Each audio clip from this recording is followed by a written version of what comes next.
আসসালামু আলাইকুম। পৃথিবী জুড়ে আলোচনা চলছে যে ইরান কি তাহলে শনিবার রাতে ভূগর্ভে পারমাণবিক পরীক্ষা চালিয়েছে। ইসরায়েল ভাগ কী ভাবছে, আমেরিকা কিংবা পশ্চিমা শক্তি বা ইরান সম্পর্কে কী ভাবছে। আসলে ইরানে অনেক দিন যাবতই তারা বলে আসছে যে পারমাণবিক বোমা অর্জন করা একটি অপরাধ। এটা কিন্তু তারা বারবারই বলে আসছে যে এরকম কোনো ইচ্ছে বা খায়েশ নেই।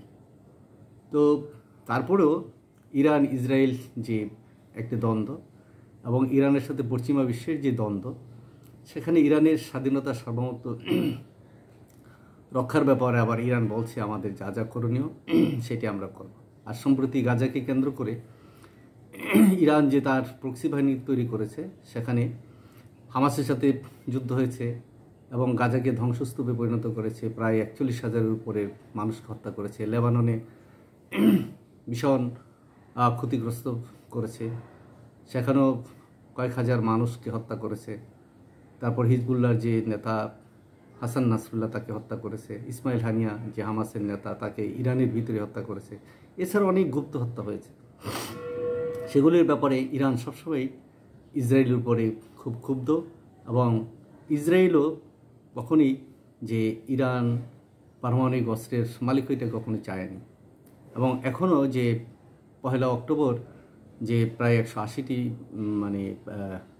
দূরপাল্লার ক্ষেপণাস্ত্র ছুড়েছিল, তো তার পরবর্তী পর্যায়ে নেতানিয়াহু বলেছিল যে এটা অনেক চড়া মূল্য দিতে হবে। এবং ওই হামলার পরে, ইরানের হামলার পরে তারাও বলছে যে আমরা প্রতিশোধ নেব। কিন্তু ইরান পাল্টা করে বলেছে যদি কোনো রকমের আক্রমণ আবার হয় তাহলে চরম ভুল করবে ইসরায়েল এবং সেটার ব্যাপক জবাব দেওয়া হবে এবং প্রচলিত বিধিবিধানের বাইরে গিয়ে ইসরায়েলের ক্ষতিগ্রস্ত করা হবে।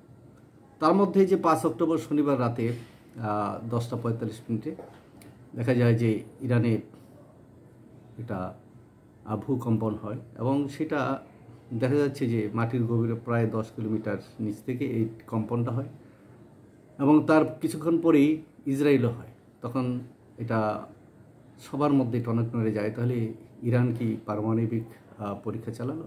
তাদের হাতে কি তেলে পারমাণবিক বোমা চলে আসলো? এই জিনিসটি যেমন ইসরায়েলকে আতঙ্কিত করছে, তেমনি পশ্চিমা বিশ্বকেও ভাবাচ্ছে। তবে ইরান একই কথা বলছে যে তাদের স্বাধীনতা সার্বভৌমত্ব রক্ষা করার জন্য যা যা করণীয়, যা অর্জন করা সেটা তারা করে। এখন এই বিষয়টি এখন ভাববার বিষয় যে ইসরায়েলের হাতেও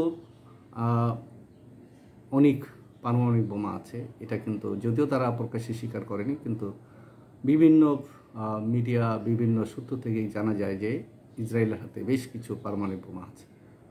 ঠিক ইরানও সেই পথেই হয়তো যাচ্ছে, তারা যদি অর্জনও করে থাকে পারমাণবিক বোমা, কিন্তু সেটা তারা স্বীকার করছে না কিংবা করবে না, এভাবেই থাকবে। কারণ দুটি পক্ষই পরস্পরের যে শক্তি সেটাকে গোপন করার চেষ্টা করছে।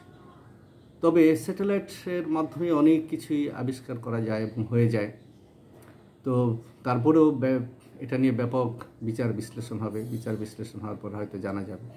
তবে ইরানের যে খায়েশ আছে, ইরান ইসরায়েলের সাথে প্রতিদ্বন্দ্বিতায় টিকে থাকতে গেলে যে তার পারমাণবিক বোমার দরকার, এটা কিন্তু তারা বোঝে। এবং সেটা যদি কিছু হয়ে যায় তাহলে শক্তির একটি ভারসাম্য হবে।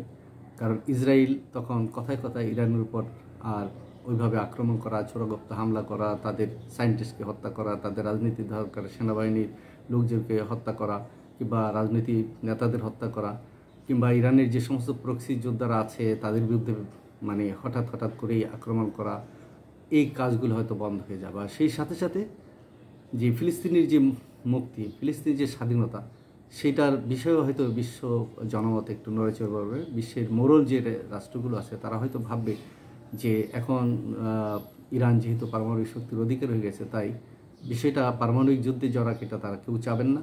তাই একটা ফয়সালা করার জন্য হয়তো সবাই চেষ্টা করবে এবং ফিলিস্তিনের মুক্তি আসুক এবং সেই মুক্তিটা ইরানের মাধ্যমেই হতে যাচ্ছে বলে মনে হয়। কারণ মুসলিম বিশ্বের অন্যান্য দেশগুলো সেখানে নীরব, বিশেষ করে জর্ডান, তারপরে আছে মিশর, সৌদি আরব, তারপরে কাতার, কুয়েত। এদের সরাসরি সেরকম সম্পৃক্ত নেই, কিন্তু তারা কথাবার্তিতে হয়তো ইসরায়েলের আগ্রাসন বিরুদ্ধে কথা বলছে, তারপরে গাজাতে এবং লেবাননের যুদ্ধবিরতির কথা বলছে, এই বিষয়গুলো। তারপরেও আমরা বলবো যে ইরান যদি পারমাণবিক বোমার অধিকারী হয়ে থাকে, তাহলে এটা মধ্যপ্রাচ্যে বিশেষ করে ইরান এবং ইসরায়েলের মধ্যে একটা পাওয়ার অফ ব্যালেন্স একটা আসবে, এবং সেখানে একটা স্বস্তি, শান্তি এবং যুদ্ধের প্রকোপটা কমবে। ধন্যবাদ, সবাই ভালো থাকবে।